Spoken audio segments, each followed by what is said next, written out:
नमस्कार दोस्तों, कभी कभी यूं ही बेवजह किसी बात को लेकर हमारे मन में फिजूल तरह तरह के सवाल उठने लगते हैं। अगर कभी कोई हमें कुछ बात कह देता है तो वह बात हमारे मन में बार बार घूमते रहती है और उस बात को लेकर हम अक्सर बहुत तनाव में आ जाते हैं और इस वजह से हमारी सेहत पर इसका बहुत बुरा असर पड़ता है। तो इस बेवजह उठ रहे सवालों को कैसे हम शांत कर सकते हैं, बेचैनी को कैसे शांत कर सकते हैं और हम इस तनाव से बाहर कैसे निकल सकते हैं, इस कहानी में मैं आपको गौतम बुद्ध की ऐसी 4 आदतों के बारे में बताने वाला हूं जिससे आप अपने जीवन में अपनाकर उस तनाव से बाहर निकल जाएंगे और अच्छे कामों में अपना जीवन व्यतीत कर एक अच्छी जिंदगी जी सकते हैं। यहाँ पर बताई गई यह 4 आदतें आपकी पूरी जिंदगी को बदल सकती है। अगर आप इन 4 आदतों को अपने जीवन में अपना लेते हैं तो फिर आप अपने जीवन को एक खुशहाल जिंदगी में बदल दे और फिर आपका मन कभी भी बेचैन नहीं होगा, ना ही उदास रहेगी और ना ही बेफिजूल के कामों में व्यस्त रहेगा। तो आइए इस कहानी को शुरू करते हैं। एक बार एक बौद्ध भिक्षु किसी पेड़ के नीचे ध्यान कर रहा था। तभी एक राजकुमार उस भिक्षु के पास आता है और उनसे कहता है, हे महोदय, आप हमेशा कहते रहते हैं कि ध्यान करो, लेकिन मेरे लिए ध्यान करना तो दूर की बात है। मैं कुछ समय के लिए अपनी आंखें बंद करके शांति से भी नहीं बैठ पाता हूँ। मेरा मन इतना बेचैन है कि यह हर समय कुछ न कुछ सोचता रहता है। मैं जब भी ध्यान करने बैठता हूँ तो मेरे अंदर विचारों का तूफान आने लगता है, लोगों के बारे में सोचकर, अपने जीवन की बीती घटनाओं के बारे में और अपने भविष्य के बारे में, और ऐसे ही ना जाने कितने सारे अजीबोगरीब विचार लगातार मेरे मन में आते रहते हैं। मैं इन्हें रोकने की बहुत कोशिश करता हूँ, लेकिन जब मैं इन्हें रोकने के लिए ध्यान करने की कोशिश करता हूँ तो मेरा मन अशांत होने लगता है और फालतू की बातें मन में उठने लगते हैं। तो मैं ध्यान को तोड़कर बैठ जाता हूँ। इतनी बातें कहने के बाद वह उस बौद्ध भिक्षु की ओर देखता है और कहता है, महोदय, कृपा करके आप मेरी इस समस्या का कोई समाधान बताएं। ये सुनकर भिक्षु ने कहा, मैं क्या समाधान बता सकता हूँ, सोचो, तुम्हारा ही मन है, लेकिन ये तुम्हें कुछ देर तक आंख बंद करके बैठने भी नहीं देता है। तुमने अपने इस मन को कितना आजाद कर रखा है। राजकुमार ने कहा, महोदय, मैंने बहुत सोचा, लेकिन मुझे अपनी इस समस्या का कोई समाधान समझ नहीं आया, इसलिए मैं आपकी शरण में आया हूँ। अब आप ही कोई रास्ता दिखाए। भिक्षु ने कुछ देर तक राजकुमार के चेहरे की तरफ बड़े ध्यान से देखा और फिर कहा, ठीक है, मैं तुम्हें अपने स्वामी गौतम बुद्ध की बताई गई 4 आदत के बारे में बताऊंगा। अगर तुम ये 4 आदतें छोड़ दोगे तो फिर तुम्हारा मन लगने लगेगा और तुम्हें कभी भी बेचैनी नहीं होगी। राजकुमार पूरे ध्यान लगाकर उस बौद्ध भिक्षु की बातें सुनने लगा। भिक्षु ने कहा, पहली आदत यह है कि दूसरों के मन को पढ़ना छोड़ दो। तुम और तुम्हारे जैसे ज्यादातर लोग यही गलती करते हैं कि वह दूसरों के मन की बातों को पढ़ने का प्रयास करते हैं, जैसे कि अच्छा, सामने वाला मेरे बारे में ऐसा सोच रहा है, और यही एक आदत तुम्हें सबसे ज्यादा बेचैन और परेशान करती है। ज्यादातर समय पर लोग दूसरों के मन की बातों को गलत और नकारात्मक तरीके से ही पढ़ते हैं। जैसे कि लोग अक्सर सोचते हैं कि दूसरे लोग उनकी तरक्की से जलते हैं, उसे नीचा दिखाना चाहते हैं, उसे पसंद नहीं करते, उसकी मदद नहीं करना चाहते, और ऐसी ही ना जाने कितनी सारी नकारात्मक बातें ये लोग दूसरों के प्रति अपने अंदर बैठा लेते हैं। फिर उनके बारे में ही सोचते रहते हैं, उनसे बदला लेने के तरीके सोचते रहते हैं, उन्हें नीचा दिखाने के मौके ढूंढते रहते हैं, और दूसरों के प्रति यही नकारात्मक सोच इन्हें दुखी करती है और फिर ये लोग बेचैनी महसूस करते हैं। इसलिए दूसरे लोग क्या सोच रहे हैं इसका अनुमान लगाना बंद करो। दूसरे लोगों के मन के विचारों को पढ़ने की कोशिश करना बंद करो। अगर पढ़ना ही है तो खुद के विचारों को पढ़ना शुरू करो कि तुम्हारे अंदर क्या चल रहा है। कहीं तुम नकारात्मक सोच, शिकायत या बुराई करने जैसी आदतों के शिकार तो नहीं हो रहे हो। फिर बौद्ध भिक्षु ने कहा, दूसरी आदत यह सोचना कि अगर असफल हो गए तो लोग क्या कहेंगे, कहीं लोग मुझ पर हंसे तो नहीं, जो हंस रहा है उसे हंसने दो। लोगों की असफलता पर हंसना तो लोगों का धर्म है, क्योंकि अगर तुम सफल हो जाते तो यही वह लोग हैं जो तुम्हारी तारीफ करते, तुम्हें सम्मान देते, तुम पर गर्व करते। अगर तुम अपनी सफल होने पर दूसरों से तारीफ की उम्मीद करते हो तो अपनी असफलता पर उनके हंसने से तुम्हें दुखी नहीं होना चाहिए। और समस्या ही यही है कि हम इंसान असफलता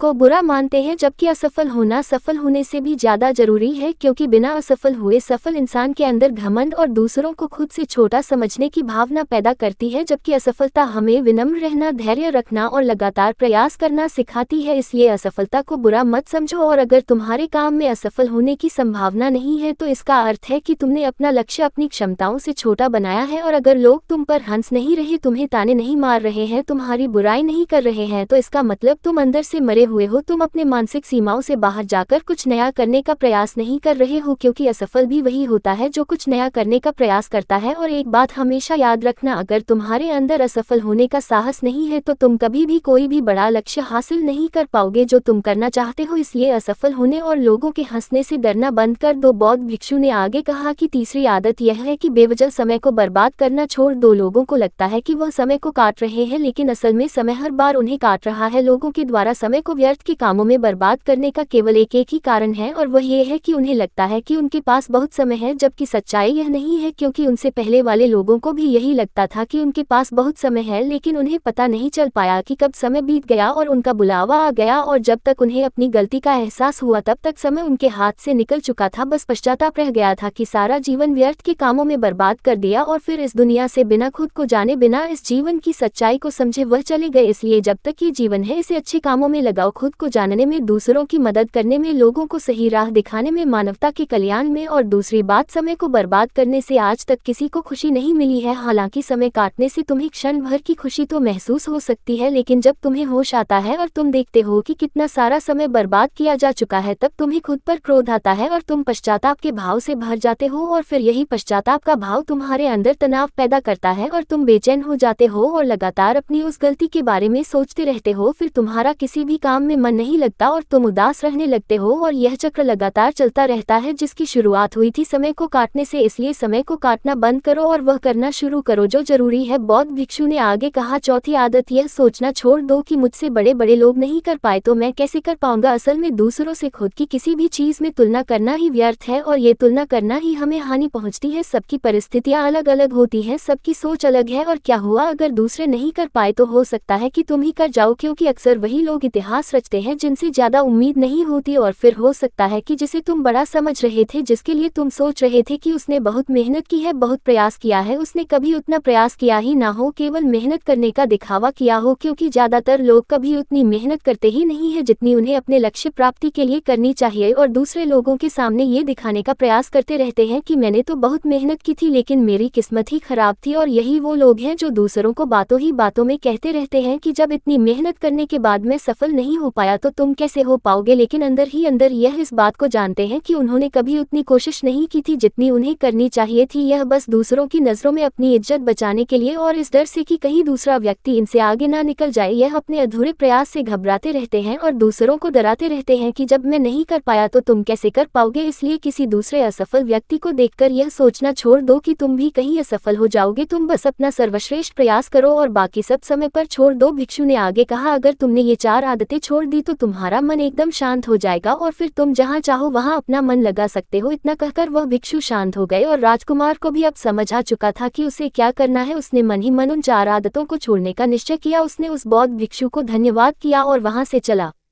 गया। दोस्तों, हमें यह नहीं सोचना चाहिए कि लोग मेरे बारे में क्या सोच रहे हैं। अगर मैं कोई काम करता हूं तो लोग मेरे उस काम को लेकर हंसेंगे। इसके अलावा हमें अपना फालतू समय बर्बाद नहीं करना चाहिए। इसके अलावा हमें कभी भी यह नहीं सोचना चाहिए कि अगर किसी व्यक्ति से कोई काम नहीं हो पाया है तो मैं उसे नहीं कर पाऊंगा। अगर आप मेहनत से किसी भी काम को करते हैं तो कोई भी काम छोटा या बड़ा नहीं होता और एक ना एक दिन सफलता अवश्य मिलती है। तो दोस्तों, अगर आपको ये कहानी पसंद आई है तो इसे लाइक करें, कमेंट करें और अपनों तक शेयर करें, और हमारे इस चैनल को सब्सक्राइब करें ताकि आगे भी आपके लिए ऐसी कहानियां लेकर आते रहेंगे। तो आज के लिए बस इतना ही, फिर मिलूंगा आपसे अगले दिन ऐसे ही एक और नई कहानी के साथ। मिलेंगे। धन्यवाद।